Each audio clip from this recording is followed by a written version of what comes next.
Halo guys, Assalamualaikum. Hari ini aku akan menceritakan tentang kasus seorang ibu yang menikam anak remajanya hingga tewas karena menjadi gay, hingga akhirnya dia tewas di tangan ibunya sendiri.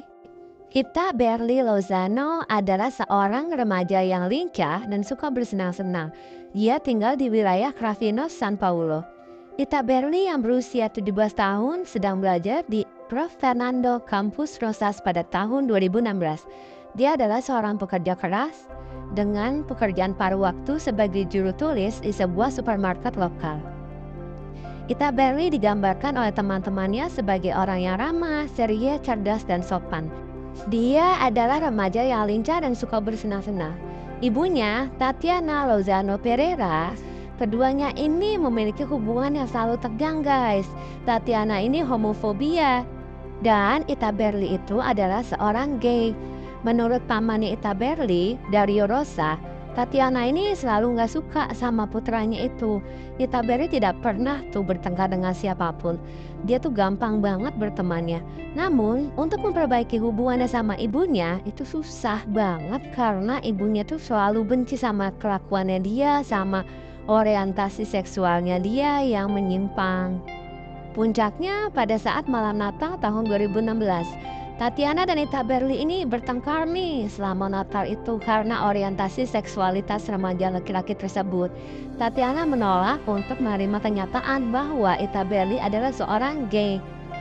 Dan pertengkaran itu pun begitu sengit sehingga pada akhirnya Ita Berli yang malang harus pergi dari rumah dan tinggal di rumah neneknya.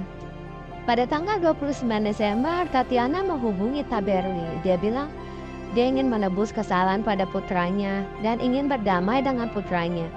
Akhirnya Ita Berli menyetujui usulan minta maaf tersebut dan akhirnya Ita Berli meninggalkan rumah neneknya pada tanggal 29 Desember 2016. Ia berencana kembali ke rumah ibu dan ayah tirinya yaitu Alex Pereira untuk menembus kesalahannya juga. Ya mungkin dia berharap kalau ibunya ini bakal nerima dia kali ya.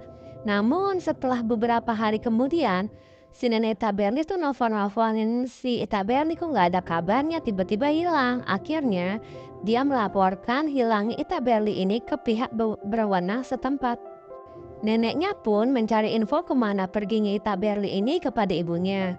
Dan ibunya hanya menjawab dia tidak tahu apa-apa tentang Ita Berli. Pasalnya, pada tanggal 7 Januari 2017, polisi menemukan Ita Berli Lozano yang sudah terbakar hangus di ladang tebu setempat. Dia telah dibunuh secara brutal dan tubuhnya terbakar parah sehingga dia hanya dapat dikenali dari gelang di pergelangan tangannya saja. Tapi siapa yang mungkin membunuh Ita Berli? Akhirnya pihak polisi melakukan penyidikan dong dan dia mulai bertanya kepada orang-orang terdekat dari Ita Berli termasuk ibunya. Nah, Tatiana ini memberikan pengakuan yang sangat mengejutkan guys. Dia mengklaim bahwa ketika Ita Berli pulang pada tanggal 29 Desember, pasangan itu dengan cepat terlibat pertengkaran sengit nih antara ibu dan anak. Dia mengatakan kepada pihak berwenang bahwa Ita Berli telah mengancamnya dan mengancam Alex serta putranya yang berusia 3 tahun dan kemudian ingin menikam mereka bertiga. Akhirnya si Tatiana yang panik mengambil pisau langsung menikam si Ita Berli. Setelah penyerangan tersebut langsung tuh dia ngebangunin suaminya. Lalu minta tolong dibungkusin tuh tubuhnya Ita Berli dengan selimut dan membakarnya untuk menghilangkan jejak. Nah namun polisi tidak yakin dengan ceritanya. Soalnya Ita Berli sempat melaporkan ibunya kepada pihak berwajib pada Desember lalu karena merasa dirinya tidak aman. Dia juga membuat postingan Facebook menuduh Tatiana memperkerjakan beberapa anak laki-laki untuk mengeroyoknya. Dia juga mengirimkan gambar di media sosial tentang luka-luka yang dialami dari sekelompok anak laki-laki di lingkungan sekitar yang ia yakini telah disewa sama ibunya itu. Dan ketika penyelidikan mencapai puncaknya, menjadi jelas bahwa Tatiana tidak bertindak untuk membela diri. Pada kenyataannya dia adalah dalang di balik seluruh kisah jahat ini. Jadi ketika Tatiana menghubungi Ita Berli, memujuknya untuk pulang, sebenarnya itu sebuah jebakan.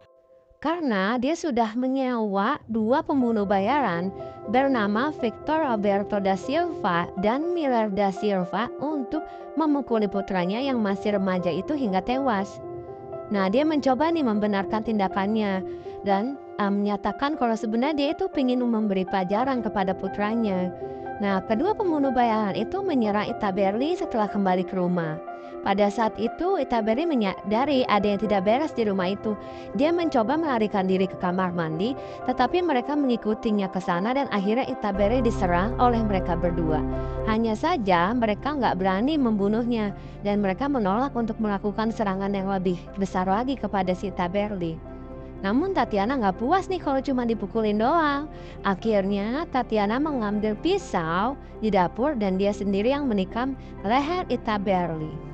Kemudian Tatiana dan Alex membungkus tubuh Itaberli dengan selimut sebelum membawanya ke ladang tebu tak jauh dari rumahnya dan membakarnya di situ. Dan selama interogasi, Tatiana mengakui kejahatannya meski memprotes suaminya tidak bersalah dengan menyatakan bahwa suaminya hanya membantunya menyembunyikan jenazahnya. Baik Tatiana maupun para pembunuh bayaran itu dipenjara hingga persidangan mereka pada November 2019. Selama persidangan, Tatiana mengaku semuanya itu hanya untuk membela diri. Dia mengklaim Itaberli menyalahgunakan narkoba dan membawa teman laki-lakinya ke rumah. Namun, kebohongannya itu tidak cukup untuk meyakinkan juri.